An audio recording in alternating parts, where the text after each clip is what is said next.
Jack White is back. And in my opinion, it's one of his most consistent releases. Because typically Jack, and he does this across even the White Stripes and the Raconteurs, maybe not so much the Dead Weather, but he balances these heavy electric guitar riffs with these more acoustic, rustic songs. But this time around, instead of trying to manage two moods on one record, he decided to split them into two individual releases planned for this year. It's funny because Jack once mentioned that if he ever wrote an entire record of just heavy riffs like I Fell in Love with a Girl and Lazaretto, that it would numb his brain. But I tend to be in the majority camp that loves those heavier rock riffs from him, and Fear the Dawn is likely his heaviest release.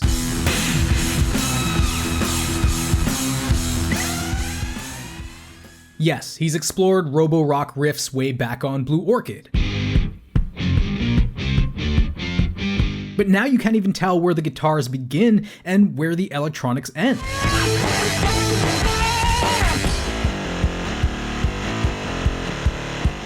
He's been producing R&B rhythms for a while now, even did a Beyonce track once upon a time. You hurt yourself, don't hurt yourself. But here it's on some sort of psychedelic.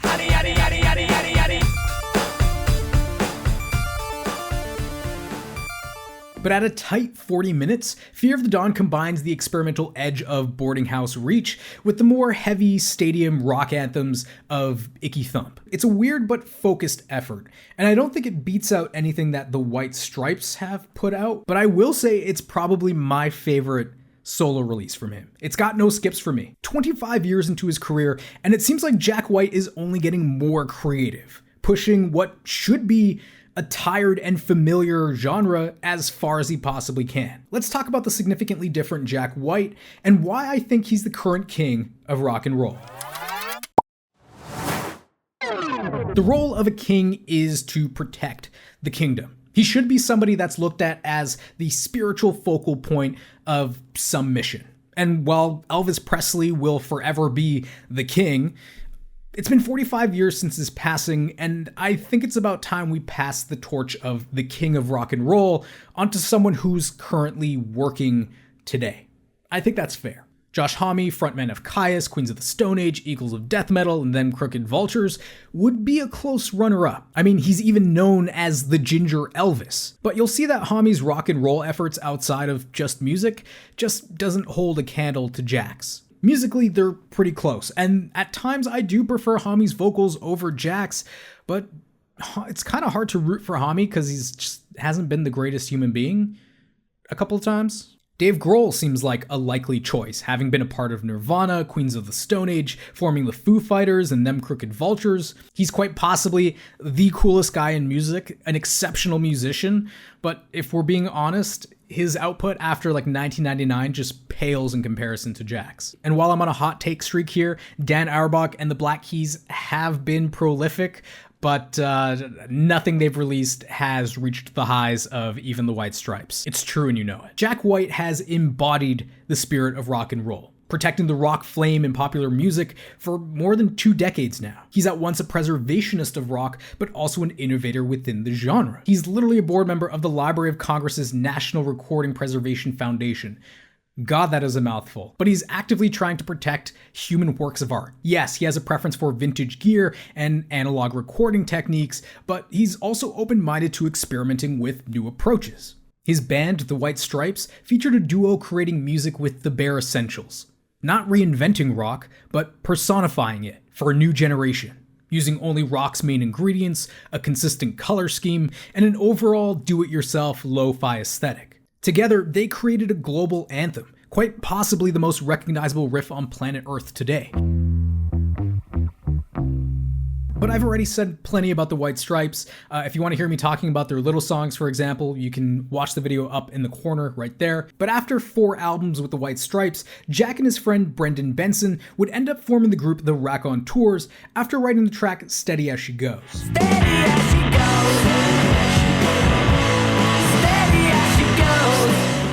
The White Stripes would release their 6th and what would be their final album in 2007.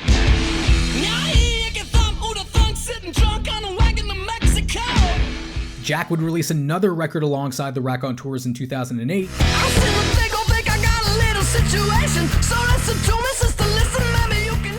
And then he would also write the most badass Bond theme for Quantum of Solace that same year.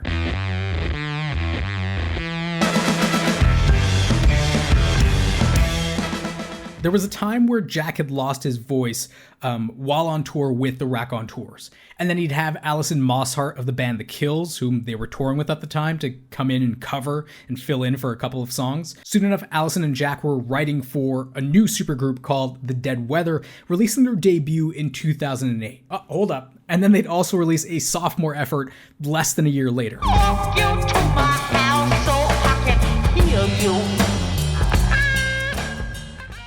If you enjoyed the heaviness of Fear of the Dawn and just Jack's overall heavier songs, definitely give them a try. The White Stripes would call it quits after 6 albums and 14 years, but Jack was far from done. Now, he'd start getting serious about his label, Third Man Records. The label's headquarters is now home to a record shop, recording studios, a distribution center, a photo studio, and a novelties lounge. It's like Disneyland for Nashville, but also where Jack would end up recording his solo release, Blunderbuss.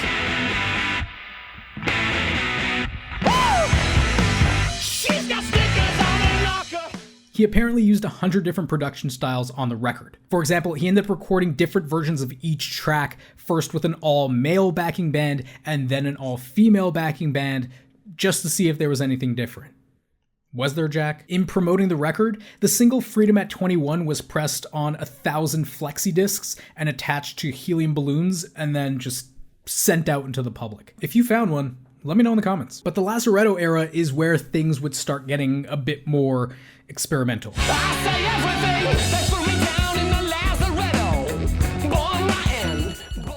The record is a bit of a mixed bag, at least for me. It's more folk and Americana, and like I said, I'm much more into Jack's heavier stuff. Lazaretto, Highball Stepper, and that Black Bat Licorice are, some of the highlights for me, but outside of that, it's not really for me. At this time, Third Man Records would open another location in Detroit with its very own vinyl pressing plant. One time, Jack recorded, pressed, and then released a live version of Lazaretto in less than 4 hours, breaking the Guinness World Record for the fastest released record. Now he's just showing off. But his sophomore album also holds the record for the most first-week vinyl sales since 1991, probably because the limited edition of that LP is one of the coolest records to ever be pressed. Songs could be played at different RPM speeds, there's secret grooves under the labels, different track renditions depending on where you drop the needle, and even some optical illusion type holograms were visible when the record was spinning. Jack White is constantly reinvigorating the public's love for vinyl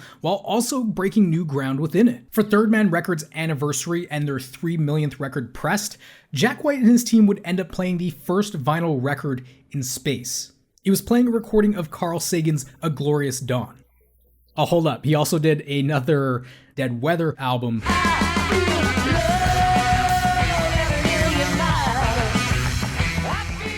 In 2017, before isolation was even mandatory, Jack would lock himself in a Nashville apartment to begin writing his next album alone.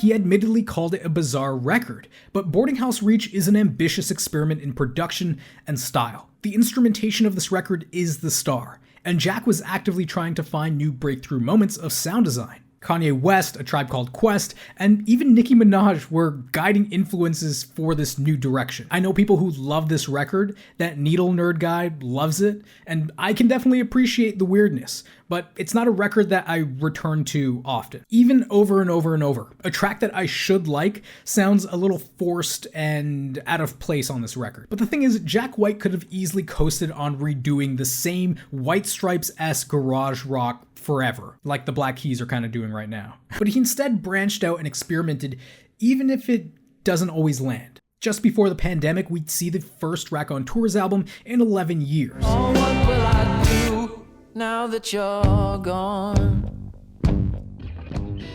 And that brings us back to Fear of the Dawn and the upcoming Entering Heaven Alive. Once upon a time, Jack felt like technology was the destroyer of emotion and truth in music. He felt like the imperfections in his recordings were like beautiful human signatures. But now, from the sounds of it, Jack is finally embracing digital and modern production techniques, giving him even more tools to get those ideas out of his head and into the world. If Fear the Dawn is any indicator, I feel like splitting the 2 albums this year was a great idea. He can separate his 2 styles across 2 LPs and create consistent and more cohesive listens. I consider Jack White to be the king of rock and roll, not because he's some immaculate rock god or anything, but because he aims to preserve the genre, to protect the kingdom. It's as if anything he puts his musical touch on turns to gold. Jamming with him essentially means starting a new project and like following through with it, so be careful, you might win a Grammy. Jack White is always taking something that worked in the past and juxtaposing it with something he's never done before